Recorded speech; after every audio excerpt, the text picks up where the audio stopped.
Yontev, Chag Sameach, to all of you here in person, on Zoom, Shana Tova.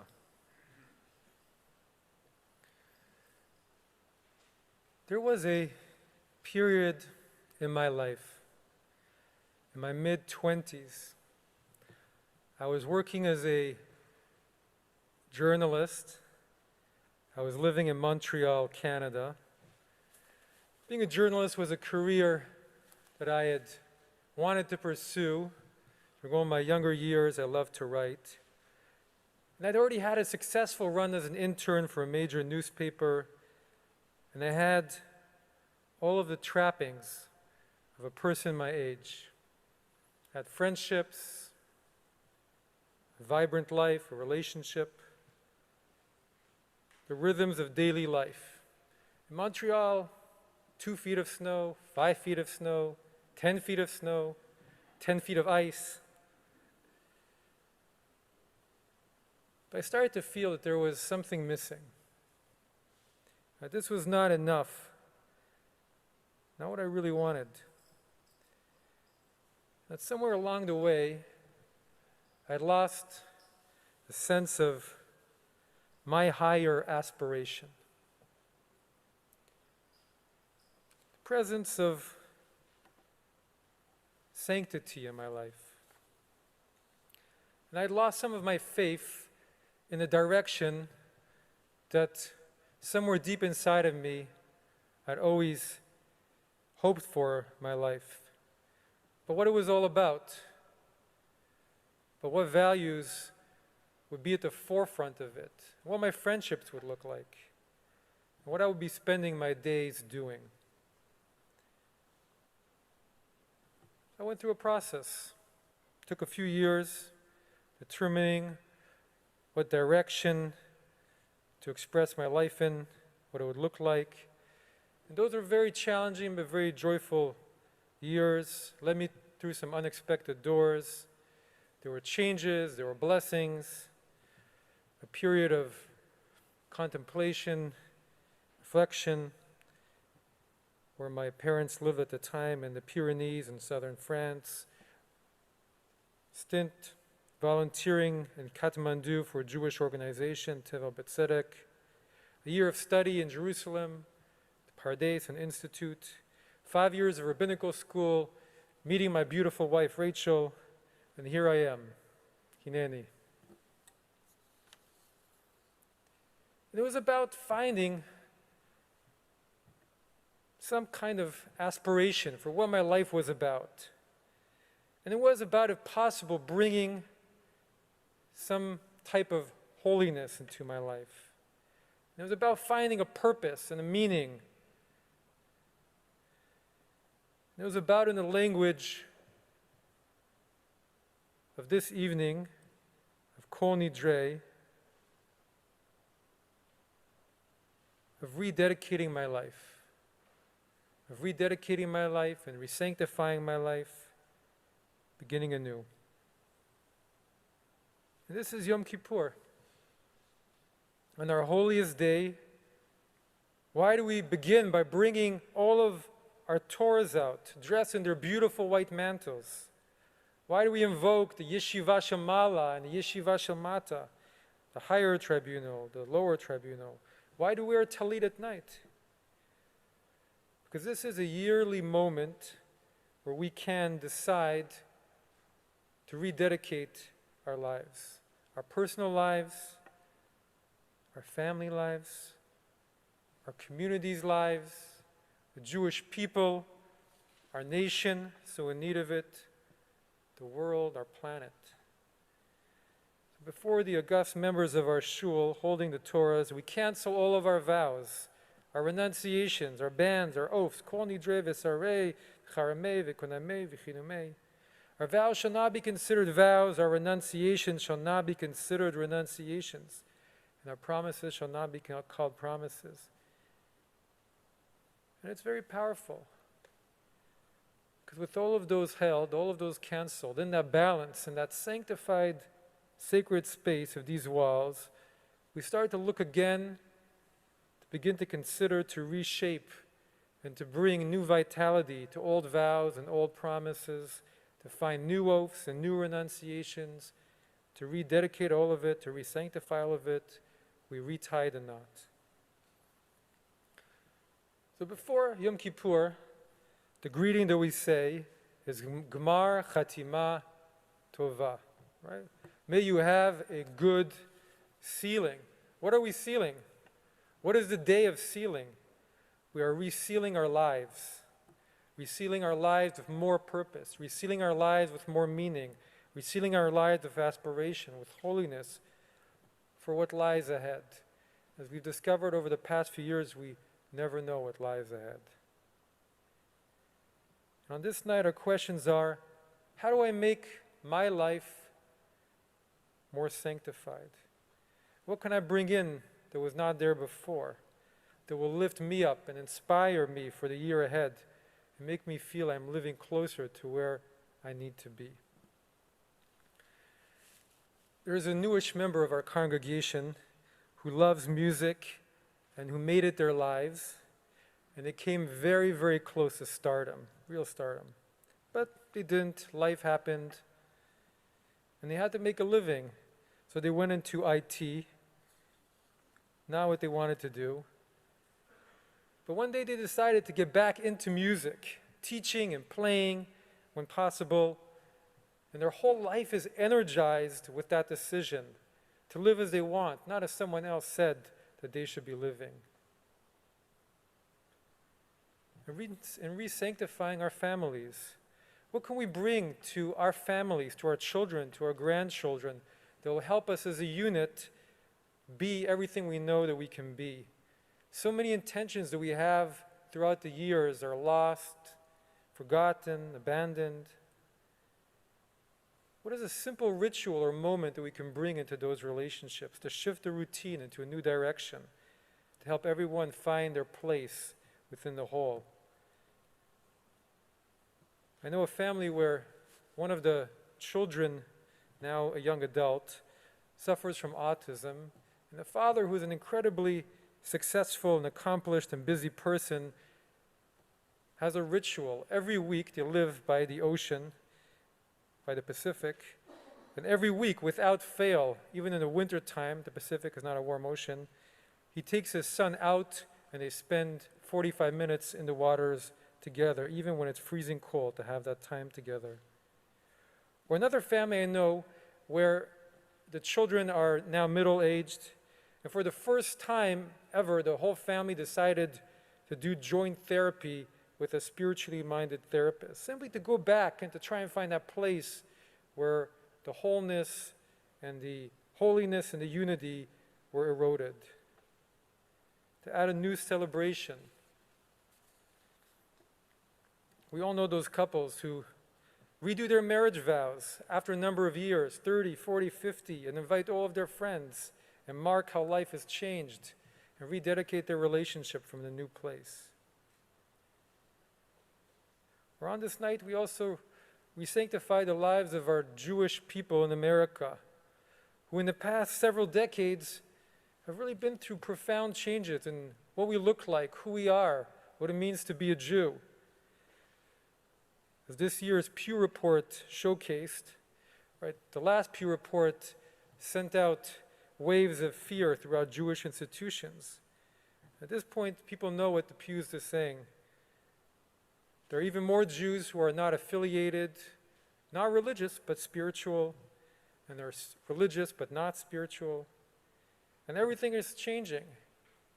What we are looking for and what do we want from religious life, 40 years ago, it all made sense.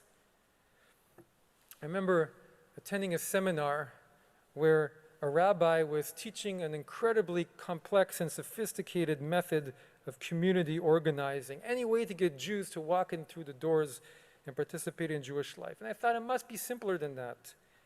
If we want Jews to come, we have to find what they want. And if we do find what they want, they will come. We've jumped through so many hopes to try and revive our movement. Is what we're doing still sanctified?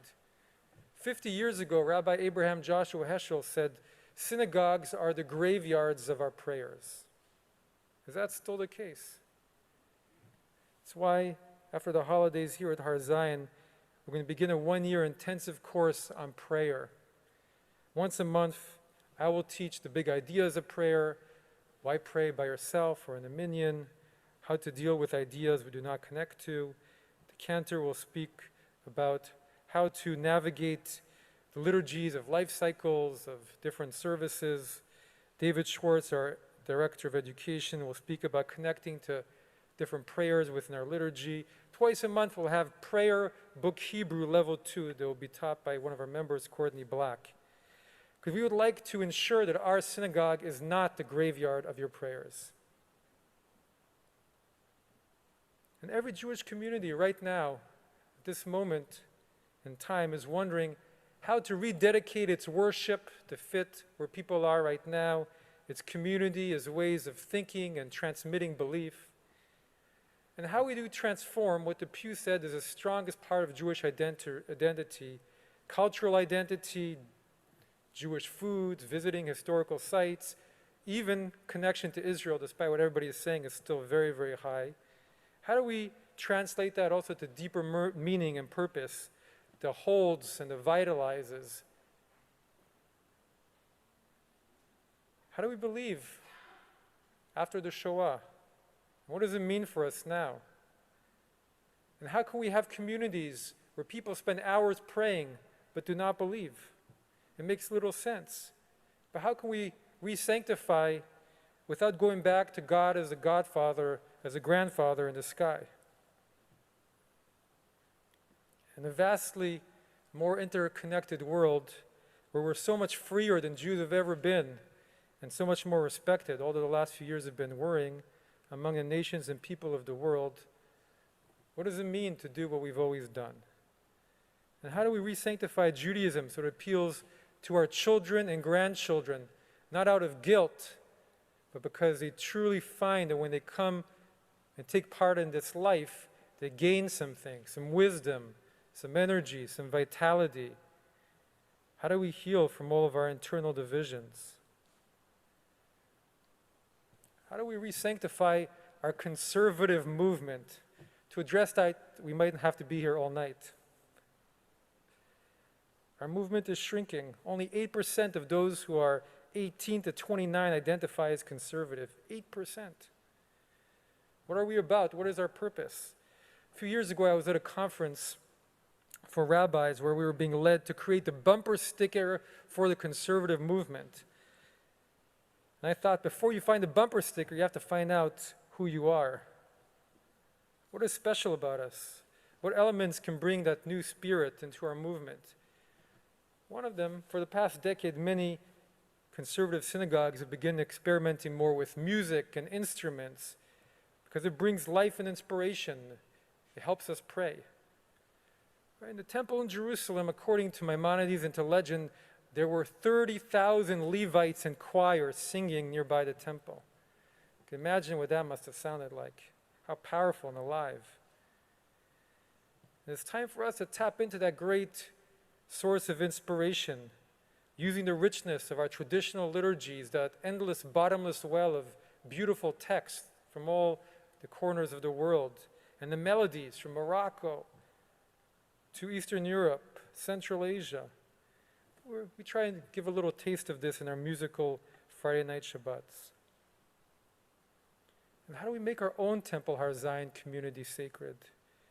We've done a lot of that in this past year, standing through difficult times, making minyan on Zoom, being pulled by our spouse to make minyan on Zoom. It's the big new halakha question. How do we count a Zoom minyan? How close you have to be to the laptop to count on the minyan? If you have a sleeping adult child in the room next door, does that count? The challenges have been enormous, but we pulled through. We kept our synagogue running with new programs and services. And most importantly, we stood by each other. We stood together. And we realized, faced with the circumstances of the world that we are living in, that we do need to come together and reach for something higher, that binds us, that comforts us, that uplifts us, that inspires us for wholeness, for holiness. We find there is no better place to do it than in community. How valuable that is, and how powerful a realization that is. And it gives all of our communities new life and purpose. To also think and look around and realize we want to re-sanctify this community and go on journeys with other people around us right now.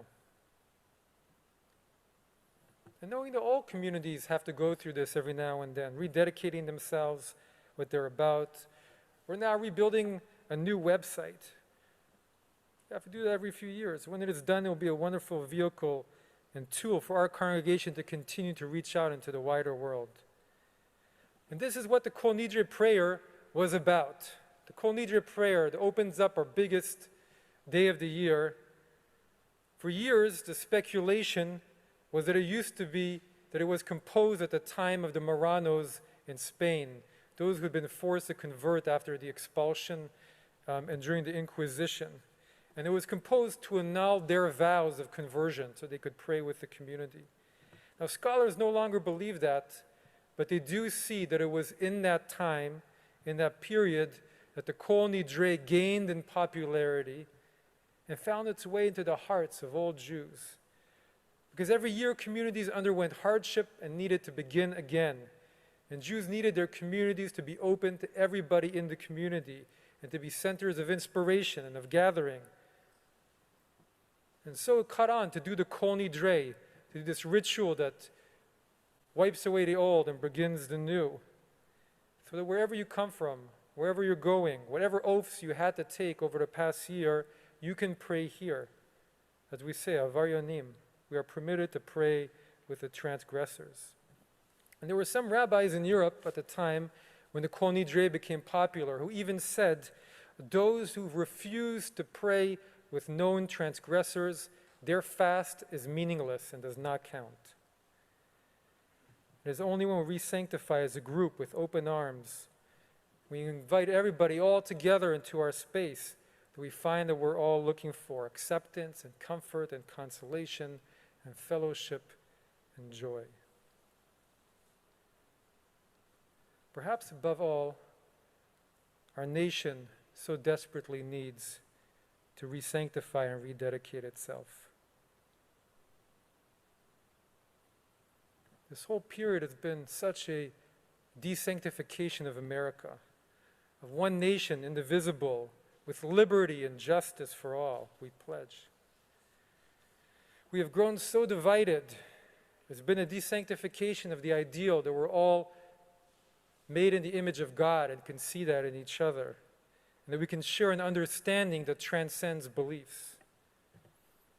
This summer, I tuned into the hearings from the January 6th committee, and it took me back to that day. And I remember that there was one report by longtime journalists who'd been covering the House for decades, and that when they were watching those videos of that day, that they were struck seeing the insurrectionists at the desks and chairs of the representatives in the House. And what was surreal about it for them is they'd been covering it for decades, had interviewed them, but they'd never come that close. Something was broken that day. Now the founders went to great length to sanctify the nation they were establishing. And they were wise in their decision to separate church and state, but they were no stranger to the language, to the ideals, to the idea of sanctifying and of higher ideals and higher power. Right? Washington was the city on the hill, the new Zion, as the city of ancient biblical times, Jerusalem, tasked them even amidst upheaval and challenges to bring a lofty vision of bringing godliness and peace to the nations of the world. And those values that were considered to be self-evident, that here too was a city and nation sanctified. I was in Washington, D.C. this summer, and we were walking on the mall to the Lincoln Memorial, and the statue of Lincoln frightened my children with how grave and serious it looks. We pointed out and we told them that this was where Martin Luther King Jr. marched and had a speech. How do we sanctify in an age of cancel culture? A story that I heard last year of a man who was driving by a protest on his usual road to work, and his hand was out the window, and someone at the protest thought that his fingers were making a white supremacy signal. And he had no known affiliation to any group, it was just coincidental. But by the time he got to work, his picture had gone around social media, and he'd already been fired and his reputation ruined. Or the story of a girl who was a young teenager, made a recording of a hip-hop video of herself, a young teenager, and she was recording someone else's song and repeated the racial slur, and her fellow student stored the video for several years until they were seniors, and then sent it to the college where she had received a scholarship several years later, and they in turn immediately canceled the scholarship. Or those who would cancel and destroy the careers of sportsmen and women because they proclaimed different beliefs. Gandhi, Martin Luther King Jr., they did not seek to cancel those who believed differently. They stood by their vision, and they reached out as far as they could to include everyone in it. They had a unitive vision. And it is what galvanized this nation when MLK invoked the dream of Isaiah, of the wolf lying down with the lamb, the dreams of children of all races playing with each other, of the dream of making this world a little bit closer to the world that God intended. Not a world where casting stones is the national sport. My daughter Shalva entered kindergarten in August, and she's having already to learn the Pledge of Allegiance. I pledge allegiance to the flag of the United States of America and to the republic for which it stands, one nation under God, indivisible, with liberty and justice for all. 20 years after 9/11, we are reminded that we still need to defend our nation. Now from internal forces, not external, we need to re-sanctify. In our world, our planet, over the summer it feels as though we have gone from fearing that our relationship to the planet was suffering and leading us to a worrying future to knowing and witnessing that the change is already upon us. Our ancient tradition has always taught to revere and protect the earth, but over the course of centuries and millennia, we've lost that sense of holiness in our relationship with the planet. And now we're waking up to it, but we're at a loss. We'll be discovering over the years ahead how able we are to re-sanctify that relationship and to do what it says at the beginning of the book of Genesis. God creates human beings to tend the garden, and he gives Adam and Eve the power to name all the animals. And their job is to live in harmony with the garden. And this is our tradition's vision of what our relationship should be with our planet, to see ourselves as gardeners and tenders of the planet, to integrate the value of sustaining our life here in the long term for all life. Yom Kippur is about re-sanctifying all of those relationships, and also about finding the faith that we can succeed in this labor of re-sanctification, and the courage that we all need to take the necessary steps to bring it about, to rededicate, to bring to fruition on the individual, familial, communal, national, and global levels of our lives. The tools for achieving it are very clear. We consciously let go of the negative aspects of our past. We let go of what was not working, what was holding us back. We let it all wash away. Kol Nidre. And then we take a good look and we think, how should I start again? How do I rededicate that part or that part or that part? How can I play my part in the re-sanctification of my life, in my family's life, my nation's life, my planet? And then we commit before the heavenly tribunal and the earthly tribunal to new oaths and new pledges and new renunciations and promises. And this is how we begin the holiest day of the year. We rededicate ourselves, we realign with our deepest values, and we trust that we will receive divine help in this difficult but sacred task. Because after all, as we'll be saying in a few minutes, Haneshama alach v'aguf po'alach, the soul is yours, the body is your handiwork. This night we stand before the Eternal One, all of us together, and we ask to be shown how to do it, how to re-sanctify all of our existence. We pray for inspiration, for new oaths that will keep better, that we will be able to fulfill fuller, and that will take us one step closer to where we need to be. And we seek out the faith that our re-sanctification is possible at every one of those levels. As has happened infinite times over the history of the great movements of humanity and of the Jewish people. We can align with our deepest values and then return to the world alive with their power to bring our vows and aspirations to fruition in the days and the weeks and the months ahead. Good Yom Tov, Gmar Tov.